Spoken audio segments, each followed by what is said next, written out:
presidente da Federação Amazonense de Futebol, Ednailson Rosenha, é agora vice-presidente da Confederação Brasileira de Futebol. Mas muita gente deve estar se perguntando, né? Afinal, o que isso significa, né? O que isso pode trazer de bom para o futebol amazonense? A gente vai falar sobre isso, mas antes roda a vinheta.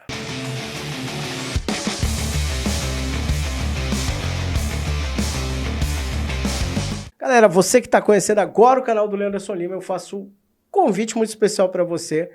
Vem aqui, se inscreve no nosso canal, porque aqui, olha, o futebol não para e a gente está apenas começando essa temporada, gente, com muita coisa bacana aí no Campeonato Brasileiro da Série B, na Série D, que a gente disputa nesses bastidores do esporte do futebol que está pegando fogo, né? Como vocês viram aí, a gente tem muita coisa rolando, né? E primeiro aqui, essa questão aí do Rosenha assumindo a vice-presidência da Confederação Brasileira de Futebol, né? Um momento inédito aqui para cartolagem. Então, né, a gente vai acompanhar, inclusive aqui, né, o primeiro pronunciamento aqui divulgado pelos canais oficiais da FAF, né, da Federação Amazonense de Futebol, depois dessa eleição aí de chapa única, né? Não dá para chamar bem uma eleição, né? Foi uma aclamação, mas vamos ouvir aí o que disse o Rosenha.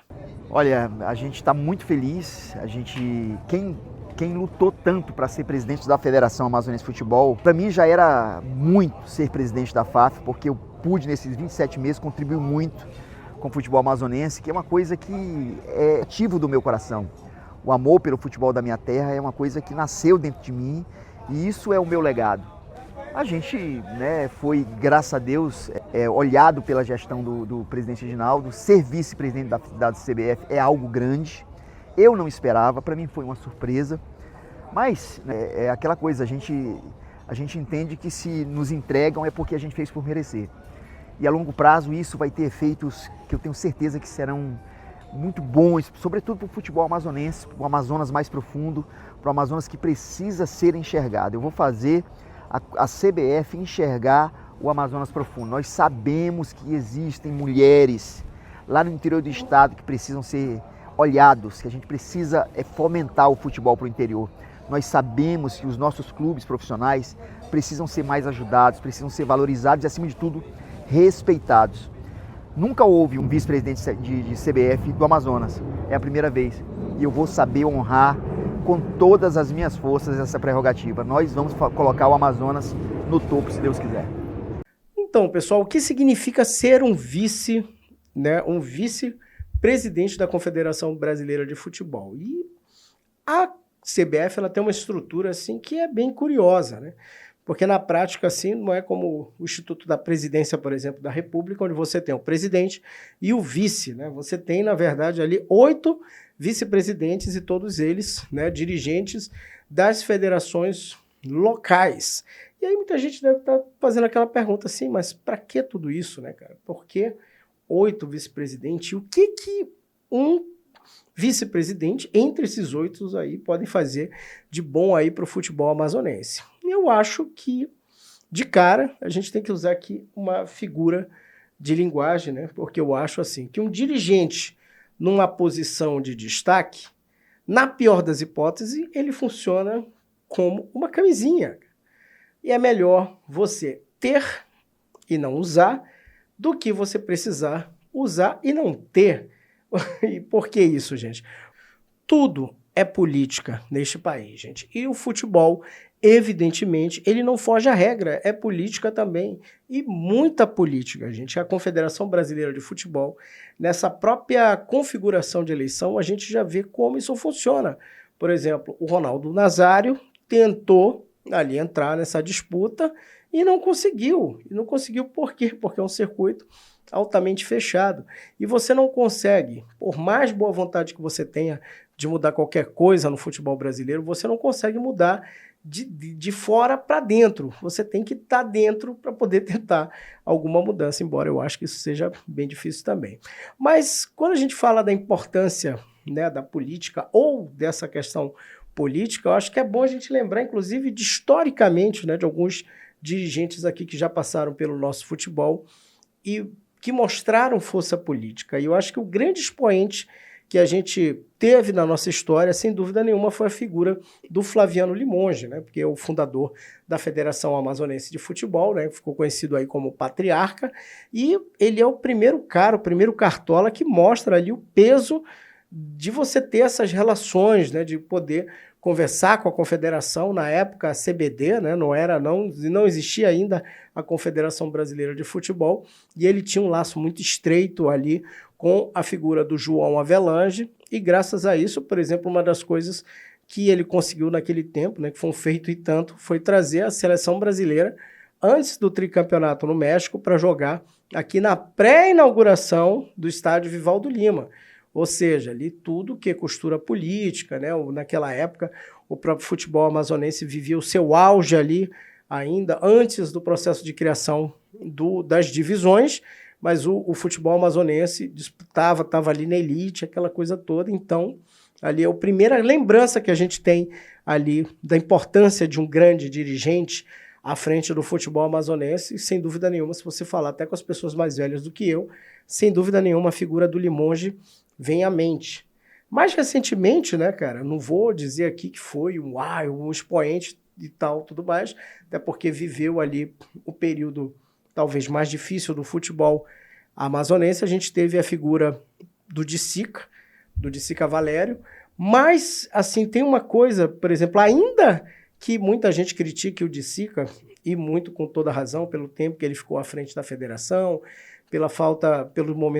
os momentos difíceis que o futebol teve, mas, por exemplo, eu quero resgatar aqui uma passagem dele no futebol que mostra a importância dessa relação política, e eu estou falando ali do ano de 2007, quando o Brasil foi anunciado como país sede da Copa do Mundo de 2014, né? 7 anos aí antes da Copa, e o Dicica naquela época, ele já tinha uma costura ali feita com o Ricardo Teixeira, né, de quem ele era um cara muito próximo, e conseguiu ali colocar Manaus no radar para ser uma das cidades sedes da Copa do Mundo de 2014.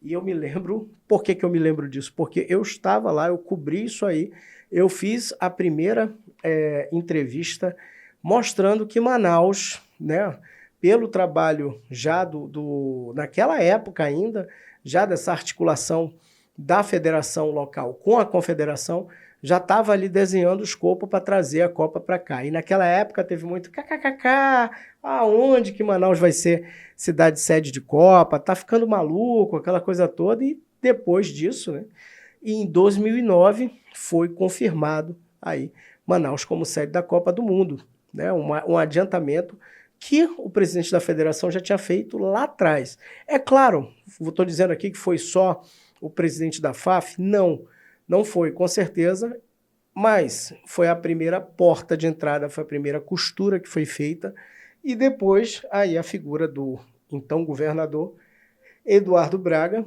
que ele entra principalmente naquela costura de de fazer um novo estádio, porque a gente tinha ali como principal concorrente o estado do Pará, que tinha um projeto de modernização do Mangueirão, enquanto a gente aqui também, no início, tinha um projeto apenas de modernização do Vivaldão. E nessa costura aí que já entrou o Eduardo Braga, a gente abriu mão dessa reforma para fazer um estádio novo. Mais articulação política, mais conversas com a Federação Internacional de Futebol. E isso tudo, gente, foi fundamental para que Manaus pudesse ser sede da Copa do Mundo. Foi um trabalho de política de bastidores. Então, o que eu estou querendo dizer para vocês, gente? Que esse bastidor, essa coisa que o torcedor não vê, que é muito importante para a costura de grandes eventos, para a costura da participação dos times locais aqui em competições nacionais. É impossível não ter essas alianças, entendeu? Você precisa disso na estrutura atual do nosso futebol brasileiro, se você quiser sobreviver, se você quiser crescer. Então, eu cito para vocês esses 2 momentos, que eu acho que são momentos muito importantes dentro da história do futebol amazonense e que ajudam a gente a entender, assim, o poder da política, né, cara? E é um poder tão devastador, por exemplo, que Eu me lembro que na época, por exemplo, dessa costura da Copa do Mundo, o estado do Pará era governado por uma governadora do Partido dos Trabalhadores, Ana Júlia Garepa, e o presidente à época era o presidente Lula. Então, assim, lá no Pará já se dava como certo que o Pará ia receber a Copa do Mundo. Por quê? O Pará tem futebol que o Amazonas não tem. Tem Remo, tem Paysandu e tem uma governadora que é do PT. Mas aquela coisa, a Ana Júlia Garepa não fez a lição de casa, não se articulou da forma como deveria, e o resultado disso foi que o Pará ficou fora da Copa do Mundo. Né? A gente sabe, conhece toda essa história. Agora eu digo para vocês, né? Se fosse só pelo futebol, pela história, pelo histórico, claro que teriam escolhido lá o Pará. Mas não, gente, essa questão é política. Então, por isso que é importante a gente ter um dirigente nessa posição. E eu espero, sinceramente, aí que o Rosenha possa fazer um trabalho bom com relação a isso, né? Porque é aquela história, o nosso futebol, ele já vem em ascensão, não é de agora. Mas é importante também que os dirigentes evoluam nessa mesma pegada, ou seja, que a gente tenha pessoas para representar o Estado também fora de campo, no extracampo, que é muito importante. E eu acho que um dos primeiros trabalhos assim, que de repente o novo presidente vice-presidente, né, da confederação vai ter ali, é nessa costura aí da possibilidade de aumento de vagas aí na Copa do Brasil. Eu peguei uma entrevista, na verdade, que o Rosenha deu para a difusora em janeiro, e ele fala nessa entrevista sobre essa possibilidade, né? Tá ventilando ali essa possibilidade aí de ter um aumento de vagas. Aí eu também conversei com alguns dirigentes ali para falar um pouco desses bastidores. E uma coisa que a gente ouviu é que sim, isso é uma possibilidade real de acontecer, mas passa principalmente pela manutenção do Amazonas na Série B, que aí ia dar uma melhorada no ranking, aquela coisa toda. Então, de repente, ali trabalhar para que a gente tenha essa terceira vaga é parte desse trabalho, é parte da política, como eu falei para vocês. Agora, uma coisa importante que eu acho que a gente não pode perder de vista, porque tem muita gente que acha assim, temos um dirigente agora, né, um vice-presidente da confederação, a coisa vai ser bacana, vai tudo dar certo. Gente, nada substitui o trabalho em campo. Não pense vocês que pelo fato da gente ter um vice-presidente de confederação, que isso vai significar que a gente vai ter regalias. Não, a gente vai ter que continuar, ralando, a gente vai ter que continuar fazendo a nossa parte, né? E como eu disse para vocês, o futebol amazonense, ele vem já experimentando um processo de evolução nos últimos anos, né? E eu digo até o seguinte, né? Apesar dos dirigentes, pode até soar assim mal aos ouvidos dos caras, mas o que eu quero dizer é o seguinte, que mesmo com os dirigentes que a gente tem, ou tinha, por exemplo, antes, né, o Sica, depois passando pelo Pedro, que assumiu aí como vice-presidente depois da chegada do Rosenha, mas nesse período que a gente tem ali, compreende pelo menos o ano de 2018 até aqui, a gente teve, ou pelo menos de 2018 até o ano passado, a gente tem sim um momento de retomada do futebol amazonense, que eu sempre gosto de lembrar, e até um dado aqui interessante, por exemplo, a gente começa essa retomada quando a gente tem um jogo de acesso, a gente volta a ter jogo de acesso no ano de 2018, quando a gente tem ali o Manaus brigando para subir na Série D, diante do Imperatriz. No ano seguinte ele não sobe, mas no ano seguinte, 2019, ele sobe daquele jogo épico contra o Caxias. Em 2020, a gente tem o Fast brigando com o Novo Horizontino para tentar subir de divisão também na Série D. Olha só esse momento, a gente vai ali numa sequência, 18, 19, 20. Em 21, o Manaus na Série C chegou ao jogo do acesso também, o jogo decisivo ali, mas não conseguiu subir.